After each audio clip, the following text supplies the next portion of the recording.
little bit about Cathy. I had the pleasure of meeting her in person last year at the National Federation of State Poetry Societies convention.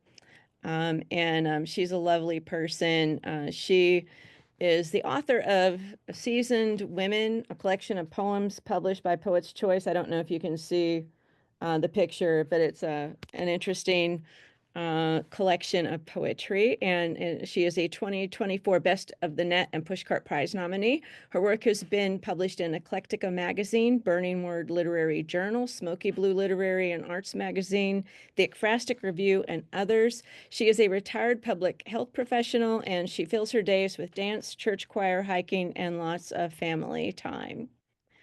Welcome, Cathy, and I hand the reins over to you. Thank you. And I really apologize for the camera. Lisa and I tried to do everything we could to get my camera to work. My computer light is on, and so it's telling me my computer camera is working, but it's lying to me. And I am really looking forward to our time at the festival this year so I can meet everyone face to face. Won't that be fun? So give me a thumbs up if you can hear me. Make sure, and you can see the screen. Yes. All right. So you can't see me, but we figured this was the more important part. And today we're going to talk about guzzles. And so I entitled this, Let's Guzzle a Guzzle, because the first thing I wanted to talk about was how do we pronounce this word? It gets pronounced many different ways. It is a poetry form that comes from ancient Persia. And so if you were speaking one of the original languages, Persian or Arabic, Urdu, many of the languages, it's been written in, it would probably be pronounced differently. But in English, and according to the Poetry Foundation and several other authors that I read, it rhymes with muzzle. So I am going to be calling it a guzzle. I wanted to get that out of the way because I didn't want the distraction of people thinking, I don't think she's saying that right. So we're going to call it a guzzle, and that's it today. And I wanted to start right out with an example because it's such a beautiful form. And I wanted you to just take a look at this. This is excerpts from the Guzzle, Even the Rain by Aga Shahid Ali. And it's just the first three stanzas and the concluding stanza. So this is not the whole poem. What will suffice for a true love not? Even the rain? But he has bought grief's lottery, bought even the rain. Our glosses, wanting in this world, can you remember? Anyone when we thought the poets taught, even the rain. After we died, that was it. God left us in the dark, and as we forgot the dark, we forgot even the rain. They found the knife that killed you, but whose prints are these? No one has such small hands, Shahid, not even the rain. So there are a few things that I want you to notice this particular guzzle really includes all of the classic elements of a guzzle that we're going to be looking at. First thing I want you to notice, it's in couplets. The second thing, each couplet is autonomous. So each couplet could stand on its own as its own poem. The concluding phrase in the first couplet and at the end of each other couplet is the same. You notice even the rain is repeated at the end of the first couplet and then at the end of the second line of every other couplet. Just before that phrase, even the rain, those words rhyme. Bought, taught, forgot, not. Not perfect rhymes, but so the words before that concluding phrase frequently rhyme. And the last thing is the author's name is in the concluding couplet. So these are many of the things that we're going to talk about. I wanted to give you an example, and now let's delve into a guzzle. So what is it? In its most basic form, it's a sequence of rhyming couplets with the rhyme scheme A, B, A, C, A, D, A. And that rhyme scheme could refer to the final word or phrase. It could also refer to the preceding word before that final word and phrase. Lines tend to be equal. So many times, not always, but many times you will have the same number of syllables in each line. They too tend to be short, emotional. And one thing that I really love about this form is because of some of those elements, this form has the ability to take on very, very large themes and look at a certain aspect of those themes. So we'll get more into that. So where'd it come from? It's got kind of a long and colorful history. It was initially in ancient Persian. I'm going to stop here and say, if you read about a guzzle and read many, many different references, you will find lots of conflicting information. You'll find conflicting information on where it came from, who first wrote it, what it was about, the languages that was written in, and how it spread. So this is one version. I wouldn't be surprised if you've heard about these or read about these, and some of this information is slightly different. So one version. Coming from ancient Persia, 7th century, up to maybe the 14th century. So a long time in between there. Originally written in ancient Persian, but frequently as it spread around the region, written in Urdu, Arabic, and other languages. Gained popularity in the 14th century, which is where it took a bit of a turn in form and topic.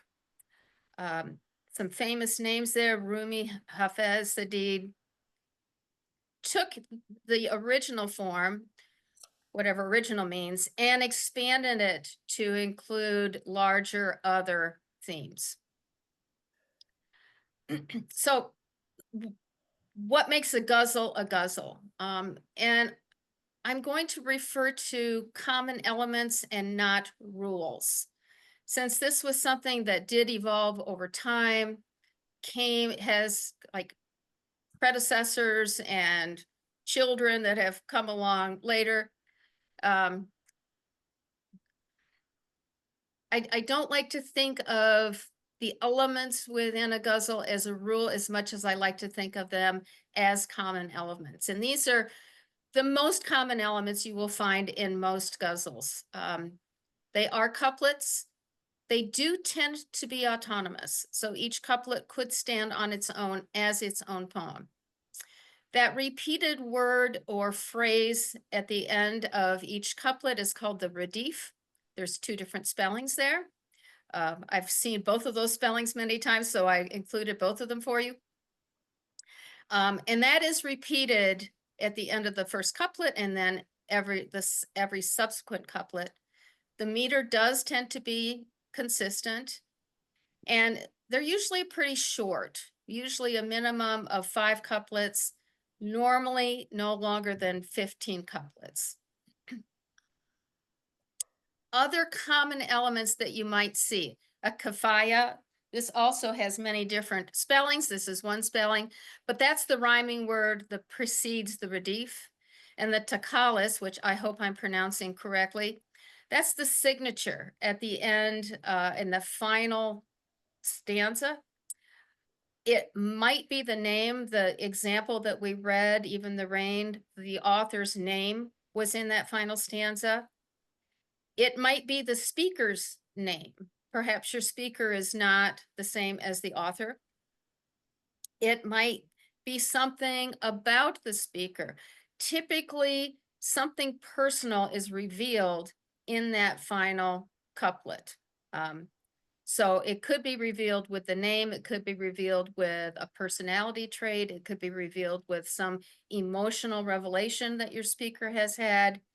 But typically the last stanza is devoted to sort of summing up the rest of the poem with, and this is why it's important to write about this. So another, this is probably one of I will call him Shahid because that's how he refers to himself in the final stanza. This is one of the most often analyzed and written on. You can find many essays on this poem, and I think it's particularly beautiful. Again, this is excerpts. I have the first 4 couplets and the final. It's called Tonight. Where are you now? Who lies beneath your spell tonight? Whom else from rapture's road will you expel tonight? Those fabrics of cashmere to make me beautiful, trinket to gem, me to adorn, how tell tonight? I beg for haven. Prisons let open your gates. A refugee from belief seeks a cell tonight. God's vintage loneliness has turned to vinegar. All the archangels, their wings frozen, fell tonight. And I, Shahid, only am escaped to tell thee God sobs in my arms. Call me Ishmael tonight. So you can see this one has, again, all of those common elements. The redif is tonight. That's repeated at the first couplet and then last word of every other couplet. We have expel, spell, expel, tell, sell, fell, and Ishmael. So we have the kafaya in this as well. Each one of these couplets could stand on its own. And I can't remember how long this is, but it does not exceed 15 couplets. So where does this go now? The original, what we think of it as a ghazal now, came from an earlier form in Persia that was often maybe 100 couplets and told a story of a great battle or a historical event. And the ghazal evolved from that to mostly look at love poems. And we've had those for quite a long time. And now we have ghazals that don't always include all of those classical elements, maybe some, but maybe not all.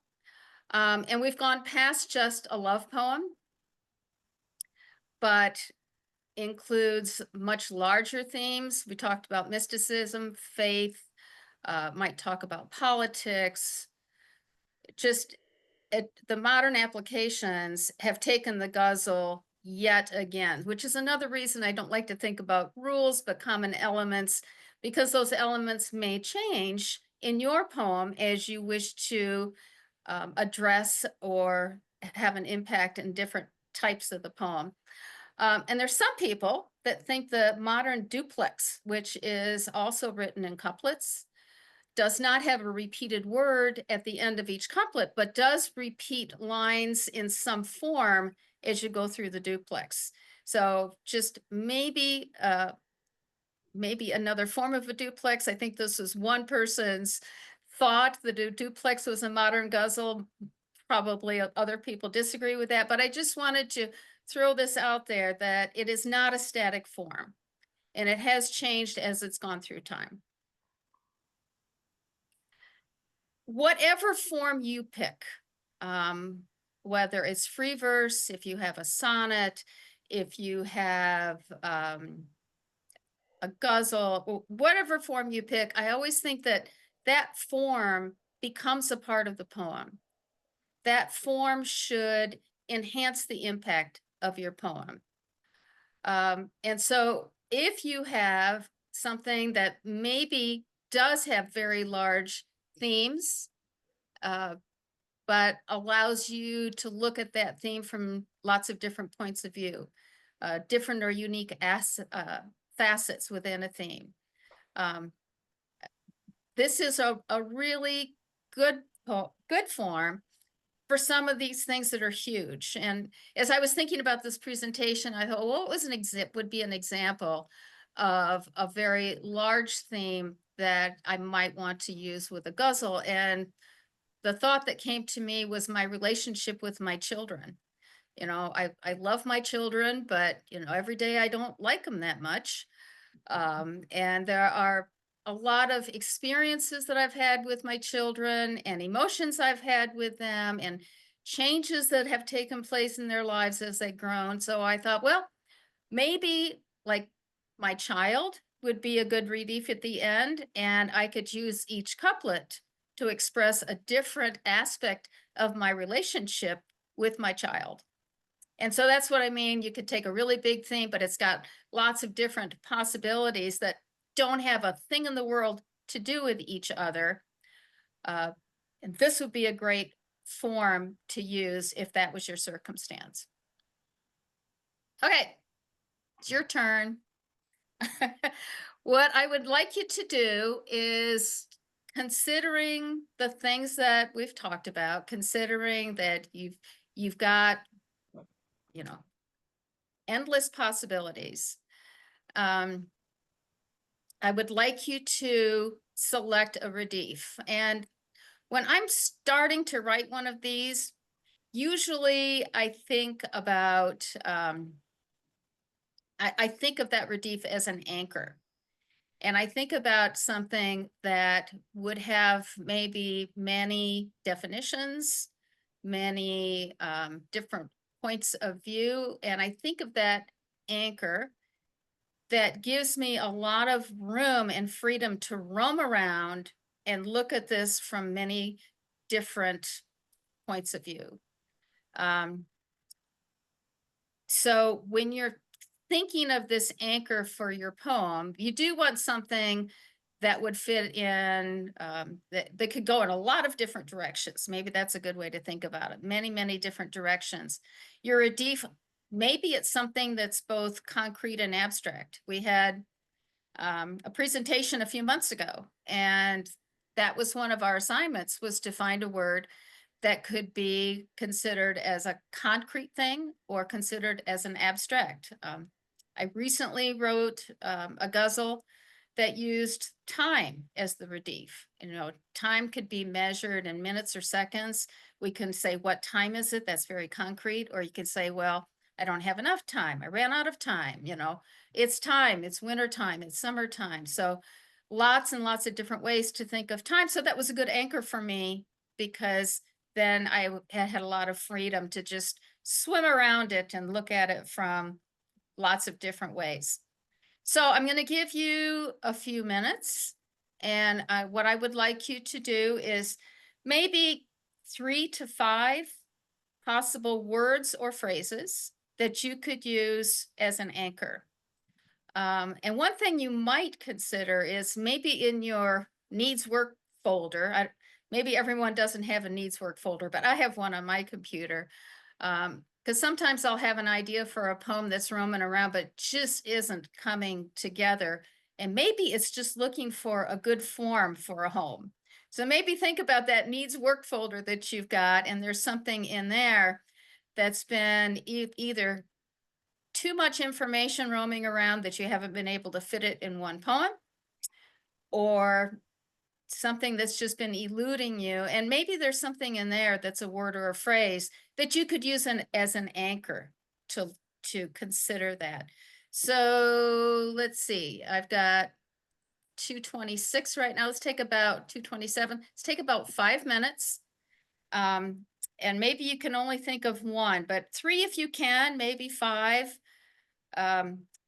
Things that you could use as that anchor. So the anchor needs to finish both lines in the first couplet and then finish every subsequent couplet after that. It can be a single word or it could be a phrase. Any questions on that before we take off? Okay. So take about maybe 4 or 5 minutes, and then I'll call you back when we're ready to start up again.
Okay.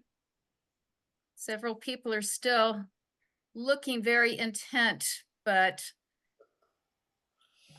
let's start up again. Does anyone, one thing I do like about this form is sometimes I just have too much to say about something and I have a hard time linking those things together or creating flow within maybe a free verse or another form. But good news, in a guzzle, you don't have to make them flow. They can each one can stand on its own. So I can see with your what was the whole phrase?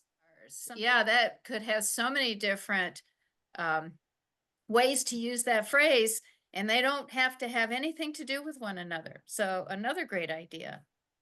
Yeah, again, a great application for a guzzle because you have so many opportunities to make different statements, it can have very, very, very emotional impact. And I go back to that tonight.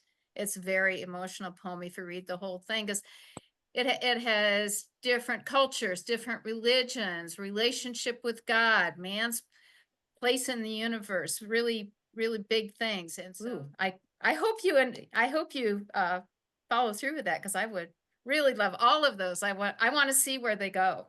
So thank you. Anybody? Okay, well, got lots of good starts here, so let's move on. These are some of the reliefs that I have used in some of my poems. I love this form. As soon as I've learned about it, I write guzzles all the time, as Cynthia and Nikki and some of the other people in my poetry group can attest. But probably the most unusual one there is myrrh. I put that in because it really can be anything. And I'm not going to put that poem up because it hasn't been published yet, but I can tell you that the speaker in that poem is one of the Magi. And so it's called The Final Magi. And the drift of the poem is, why does this kid need myrrh? You know, and it talks about myrrh and different, where it comes from, the history of it, what it's used for. And then it finally gets down to the spiritual aspects of myrrh at the end. So really, there's endless possibilities of what you can use for your relief.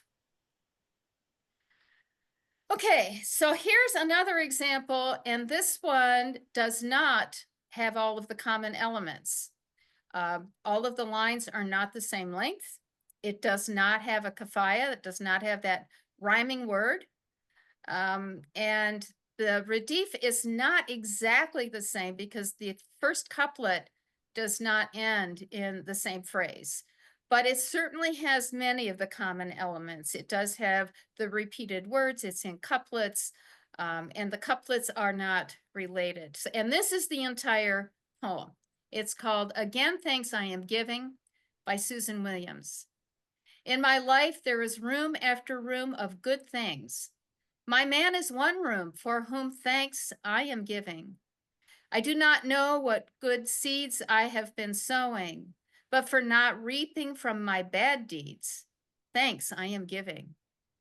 Every day my life kite through the sky is tripping, and through good times and bad times is zipping, but thanks I am giving.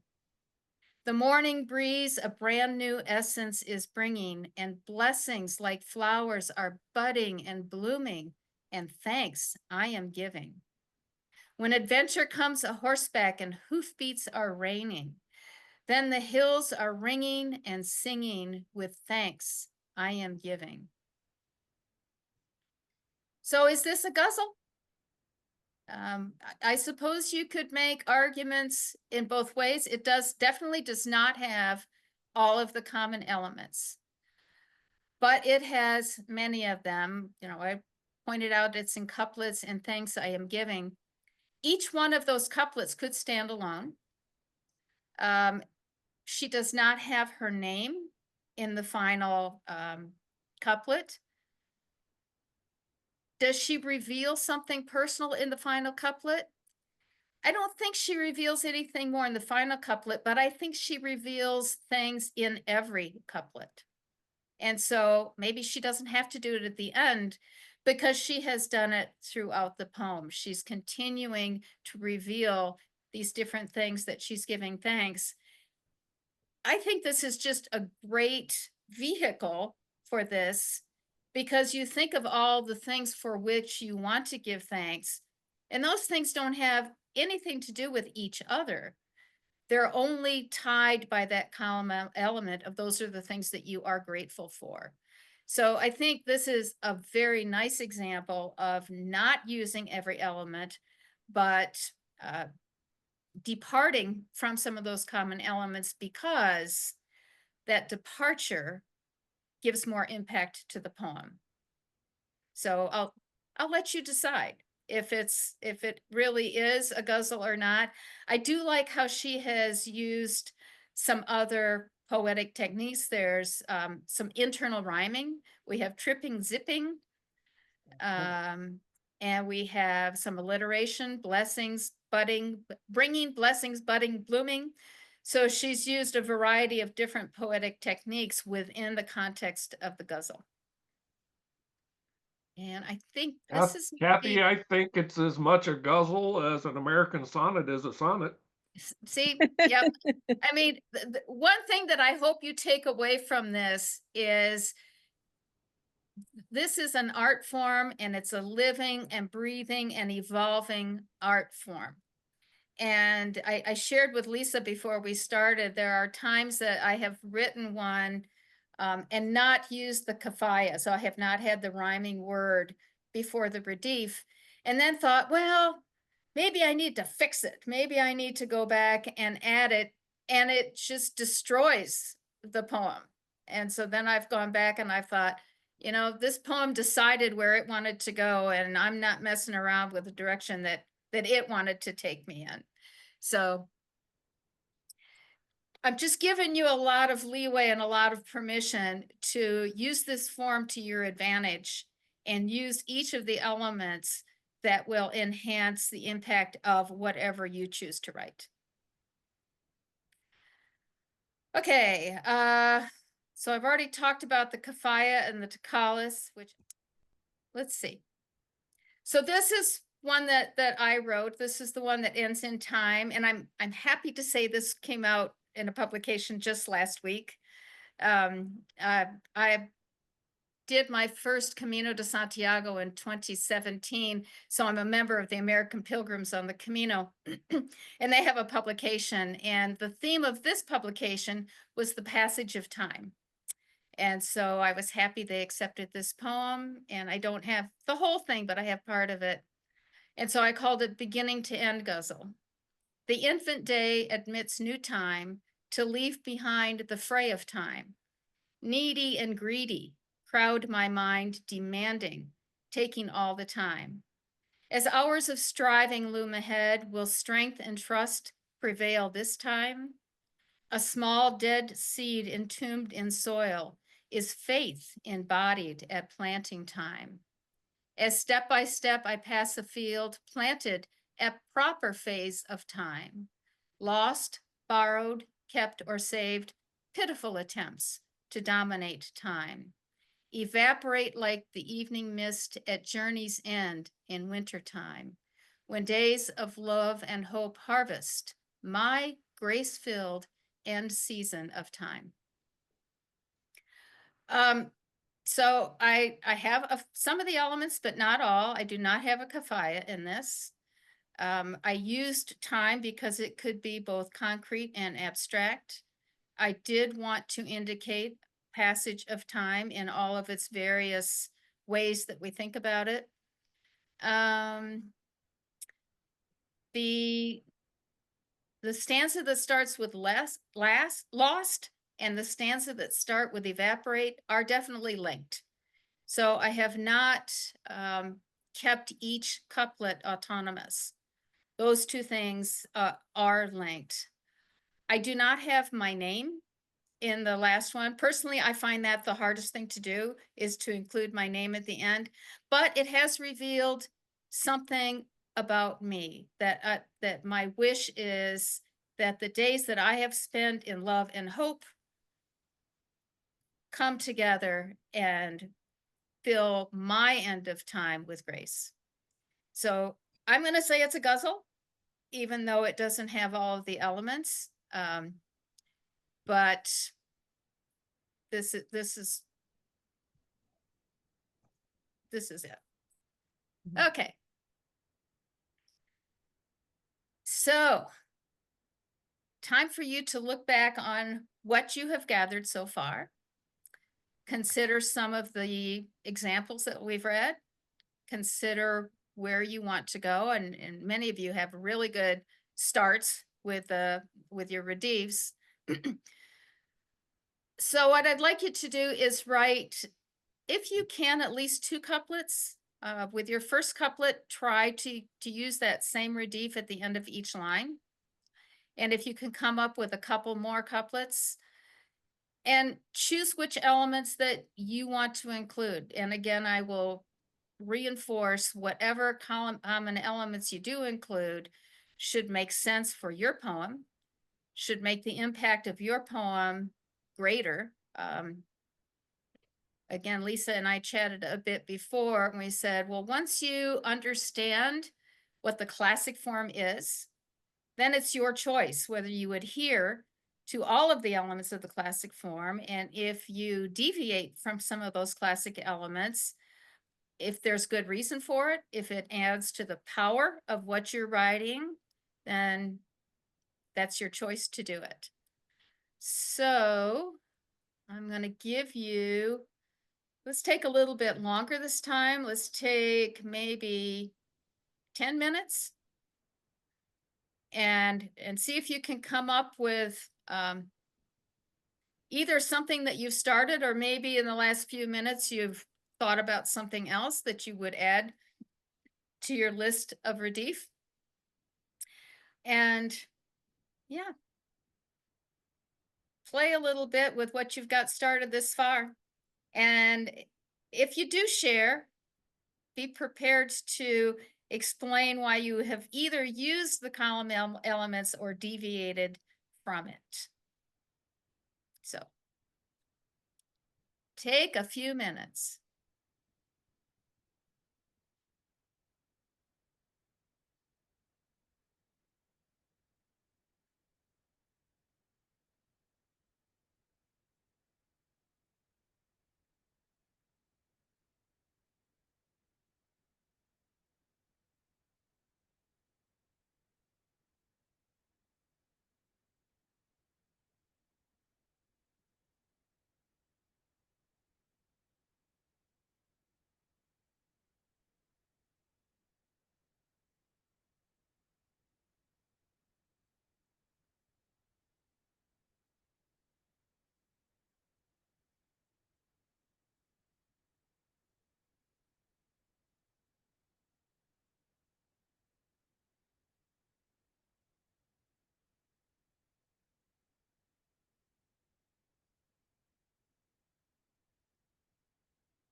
Got about 2 more minutes.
Okay, I know 10 minutes goes by really fast, especially when you're in the middle of a good idea.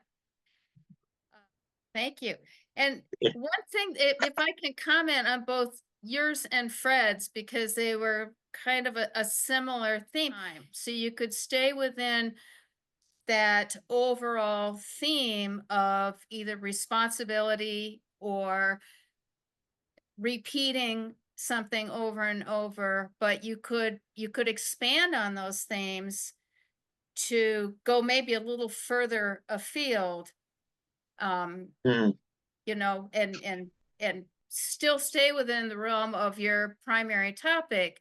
Might there have been other examples that maybe you thought that it was my responsibility, or this was the last time I was going to do it? So if either one of you want to expand and continue with those themes, that might be one possibility to think about.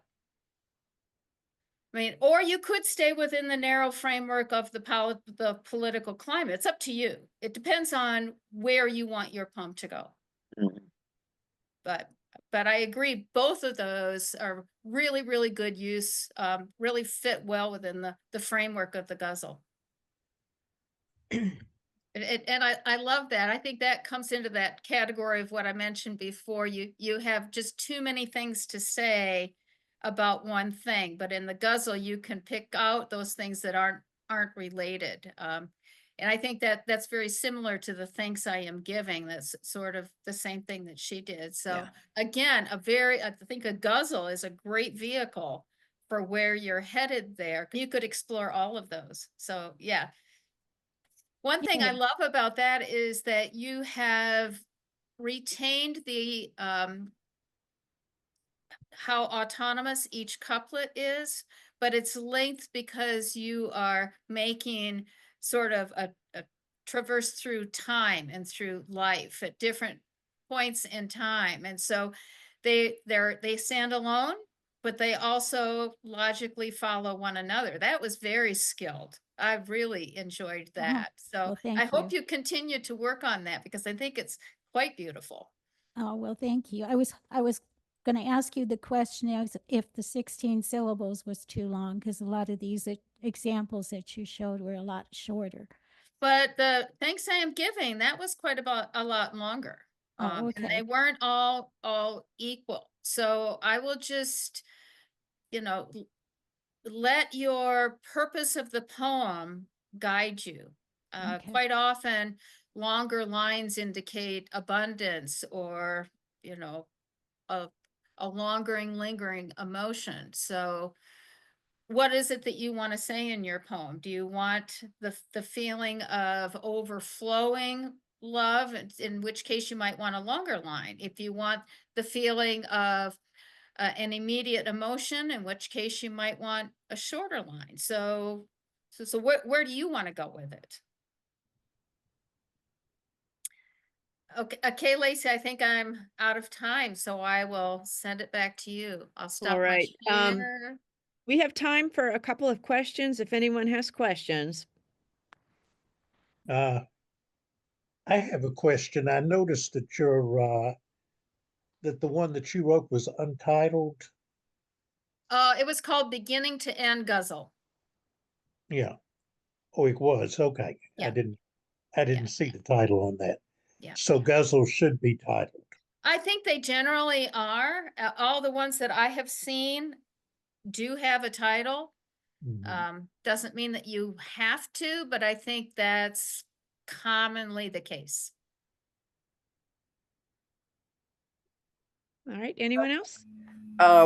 One question, will we get notes or something on this? Because I am fascinated. Yes, I will. I have my list of references that I used to prepare this. Okay. And you will find much conflicting information as you read through those references.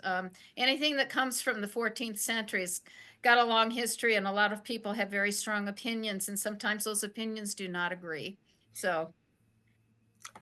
All right. Thank you, Cathy, so much. This was fascinating. It was also wonderful to hear all of the couplets coming out of our group of 23 people today. I look forward to seeing future Guzzles in print somewhere, because I have a feeling we're going to get there. Once again, thanks, Cathy. Appreciate you giving us such a wonderful workshop on this form.